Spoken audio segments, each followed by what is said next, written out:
I've been getting a lot of Iron Man figures lately, so that's why you're seeing a lot of Iron Man reviews. I love Iron Man, I love reviewing Iron Man. People seem to like watching him, so I'm here reviewing what is probably one of the most unique and definitely one of the weirdest Iron Man figures in my collection, and it's one I finally just recently acquired. It is the House of M Iron Man, from the House of M box set from Toy Biz all the way back in the mid 2000s. And very unique figure, very unique. I felt like it was worth its own video because it's, like I said, very unique. It's interesting. It's very odd, but I also really love it.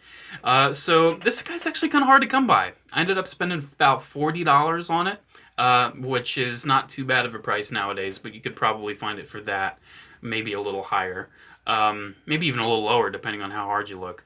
But I definitely wanted it complete. I needed the big booster pack. I needed the gun. I needed the ammo belt. I already had the Toy Biz flight stand, so I didn't really have to worry about getting that.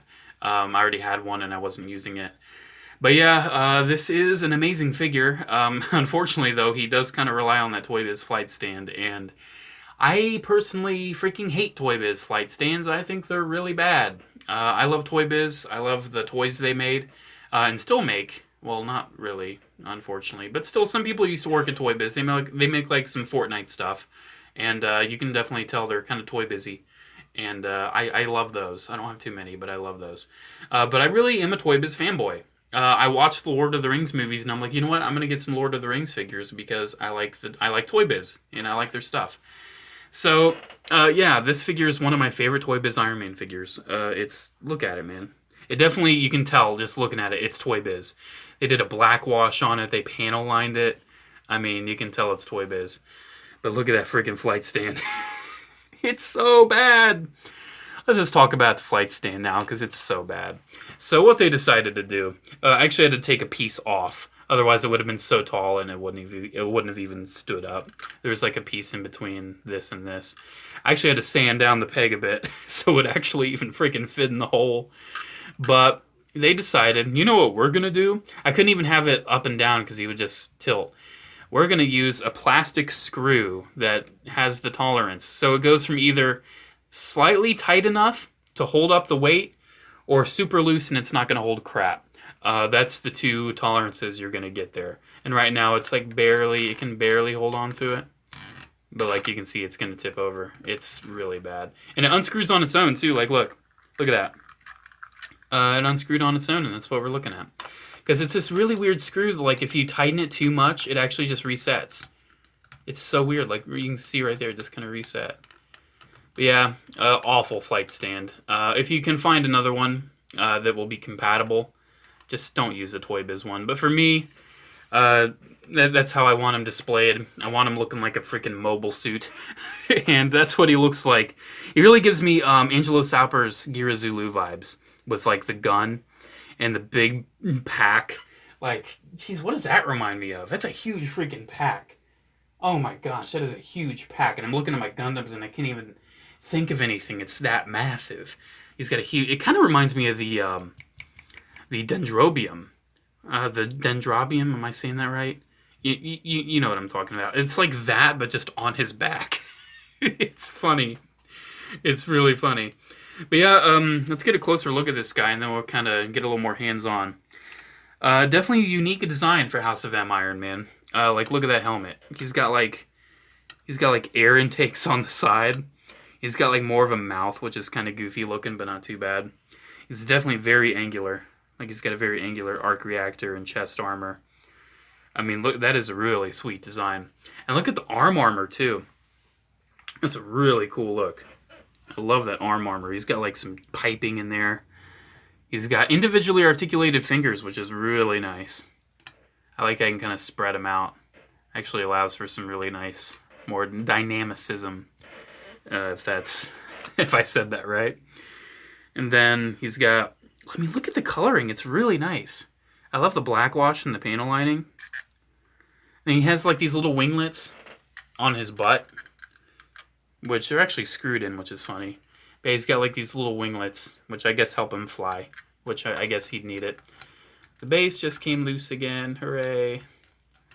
But yeah, it's interesting. And then he's got this big old freaking gun, look at that. Oh my gosh.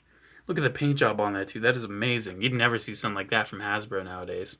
They'd probably leave it unpainted. And then he's got this big old ammo belt, which tabs in right there.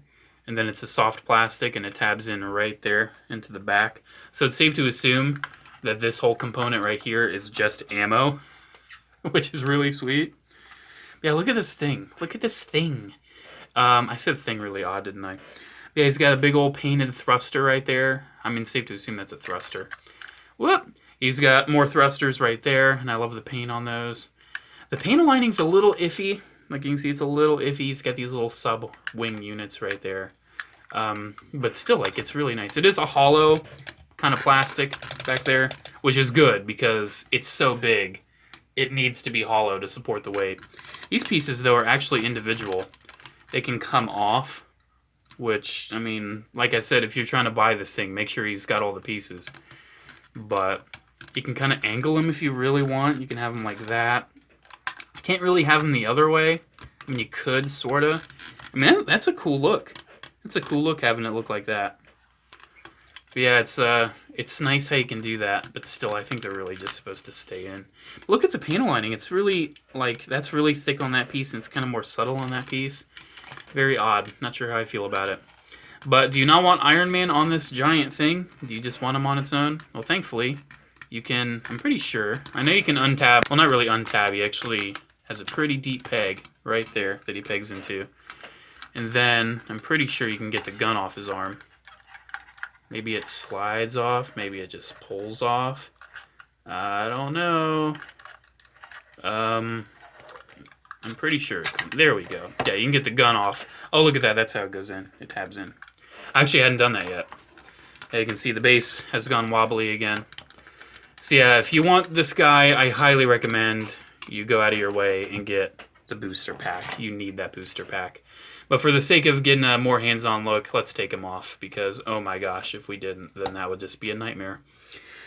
So yeah, we've already looked at the details. Let's talk about the articulation, shall we? So he's got a hinge at the neck and a swivel. I think he's got one like above and below. Maybe just, no, I think he's got one above and below. So you can kind of get like a bit of a tilt if you want, but it's kind of difficult. They have like a double hinge and they have or a double swivel and a hinge right there. Shoulders can hinge. He's actually got a bit of a butterfly, I think. Yeah, he's got a butterfly. Not too much, but he's got a little bit. Seems like it works better on one side than the other. Bicep swivel, double jointed elbow, which bends in deeper than the Mezco that I reviewed. Which, I mean, come on, Mezco, you could have done better.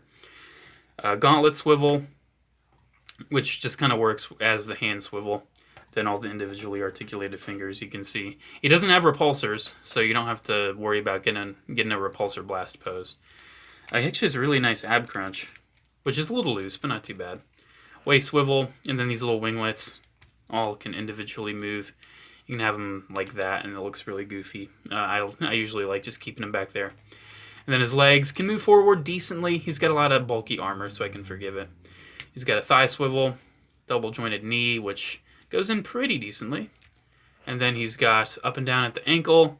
He's got a toe joint and a little bit of a rock. Not much. Then again, though, you're gonna have him on this, and you're gonna look at that. Worst display base ever. It's so bad. Oh my gosh. But yeah, me personally, I'm always gonna have him on this. That's probably the last time I will ever have him off of this. One thing though, if you do have the arm attached to the cannon, you are going to see limited motion because the rubber ammo belt, it does kind of want to come undone back there. You can see it does actually kind of hinder that a bit. So yeah, if you do decide to use a Toy Biz Flight Base, which God bless your soul if you do, you definitely want to make sure it's configured to like how I have it, because otherwise it's just not going to work. Yeah, I like getting him in a nice pose where he's got like a knee bent, and he's got like an arm out, fingers splayed, and he looks like he's going to shoot ya. I mean, that, in my opinion, that's pretty cool. I mean, look at that. That is so sweet. Didn't, like an import company make one of these? Like a really high-end, like, was it maybe Sentinel? Or 3A30, one of those. Made a House of M Iron Man figure, and it's very impressive. But speaking of other Iron Man figures, one last thing I want to do is compare it to basically the definitive Hasbro Marvel Legends Iron Man. So you can definitely see differences in like sizing and look and all of that. Definitely recommend this House of M Iron Man. It's really cool. If you're an Iron Man collector and enthusiast like I am, and you're trying to get like all the comic armors, I've already got all the MCU ones, so now I'm trying to get some more comic ones. This is a must. This is an absolute must own. You need to have the House of M armor. Unless the design is that weird to you and you really don't like it, then I can understand. But me personally, I love this design. I love it even more now that I own it. It's honestly one of my favorites. House of M's kind of like its own story, but I like kind of thinking if this would be an armor Tony would just have, he'd probably like call it just munitions armor. And it would just be M armor. Get it? House of M, munitions, M armor. Anyways, because it's got that big gun, munitions. So yeah, there we go, guys. Make sure to comment, like, and subscribe. Check out my social media links, PO box address, and if you can ask questions down in the description below. Have a good day, and I'll see you in the next video. Bye.